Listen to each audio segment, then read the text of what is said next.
President Donald Trump sought to quell reports of a rift between himself and Dr. Anthony Fauci, the nation's top infectious disease specialist, stating again Wednesday that he has a very good relationship with Fauci.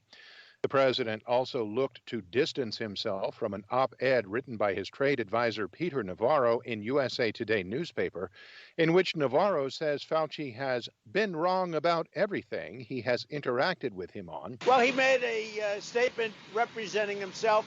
He shouldn't be doing that. No, I have a very good relationship with Anthony. Trump's statement came as the White House is seeking to tamp down a dispute between the president and Dr. Fauci over the best way to handle the outbreak of coronavirus in the United States. As the number of positive coronavirus cases continues to rise in the United States, several states are taking action to fight the virus. AP's Sager Maghani reports. Arizona, Florida, and Texas alone are reporting about 25,000 new confirmed cases. They're on the rise in Alabama, too. We are almost to the point where our hospital ICUs are overwhelmed. And Governor Kay Ivey will start requiring face masks indoors starting tomorrow. Florida is not mandating masks, but for the first time, Governor Ron Desantis wore one today while speaking publicly.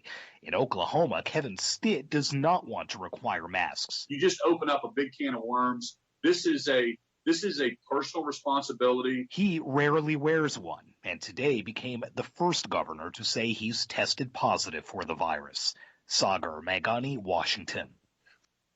Walmart will now require customers to wear face coverings at all of its namesake and Sam's Club stores, making it the largest retailer to introduce such a policy that has otherwise proven difficult to enforce without state and federal requirements.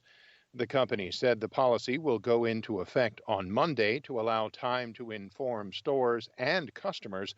It joins Best Buy and Starbucks in mandating face coverings. The Arkansas-based company said that currently about 65% of its more than 5,000 stores and clubs are located in areas where there is already some form of government mandate on face coverings. The retailer also said it will create the role of health ambassador at its Walmart stores and will station them near the entrance to remind customers without masks of the new requirement. A new UN report accuses the Venezuelan government of doing little to clamp down on criminal groups who control mining in a region largely inhabited by indigenous peoples. Lisa Schlein reports from Geneva. The report documents the high levels of violence used by criminal groups to exploit the labor of people working in the Arco Minero del Orinoco region in Venezuela. The UN Human Rights Office notes internal migration to the mining area has increased dramatically in the last few years because of the economic crisis. The report says the need to feed themselves and their families makes the miners particularly vulnerable to exploitation. The report says miners work 12-hour shifts under dangerous conditions without any protection. It says they have to pay 10 to 20% of their earnings to the criminal groups and another 15 to 30% to the mill owners who extract the gold from the rocks. Venezuela's ambassador to the UN in Geneva, Jorge Valero, rejects the report because, he says, his government was not asked for any input in compiling the report. Lisa Schlein for VOA News, Geneva. Body camera footage has been made public from two Minneapolis, Minnesota police officers involved in the arrest of George Floyd. Floyd's death at the hand of police set off worldwide demonstrations. AP's Ed Donahue reports. In the minutes before his death, Floyd pleads with the officers, saying, "I'm not a bad guy." An onlooker told him, "You can't win." Floyd responded, "I don't want to win." A few minutes later, his voice fading, Floyd occasionally says, "I can't breathe," before he goes still.